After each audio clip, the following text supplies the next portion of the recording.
তো আজকে আমরা রাত্রেবেলা বেরিয়ে পড়েছি আমাদের রবিভাগের হনুমানজি মন্দির প্রতিষ্ঠা উপলক্ষে। আজ হচ্ছে নরনারায়ণ সেবা হচ্ছে, ঠিক আছে। আমি আর বোন বেরিয়ে পড়েছি, আর আগে সব দাদা বৌদি, তারপর সব দিদি, সব কাকিমা বড় মা সব চলে গেছে। তো জয় শ্রীরাম বলে ব্লগটা শুরু করছি, মিনি ব্লগ। তো দেখতে থাকো গাইস, আমরা চলে এসেছি, দেখতে পাচ্ছি এখানে।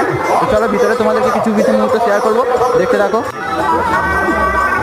আর এখানে খাওয়ানো চলছে এদিকে। রাম মন্দিরটাও দেখাবো, রাম নয় মন্দির, হনুমানজির মন্দির, ঠিক আছে। এখানে তো খাওয়ানো চলছে, এত ভিড়। আর ওদিকে হচ্ছে হরিনাম হচ্ছে, ঠিক আছে, হরিনাম হচ্ছে। আর এদিকে হচ্ছে তোমার বক্স আছে, দেখতে পাচ্ছ, ঠিক আছে। ওই চারিদিকে শুধু মেলা বসছে, ঠিক আছে। তো গাইস দেখতে পাচ্ছ এখানে আমাদের হনুমানজির মন্দির, ছোটো করে একদম রোডের ধারে, এটা রোড, ঠিক আছে, রোডের ধারে।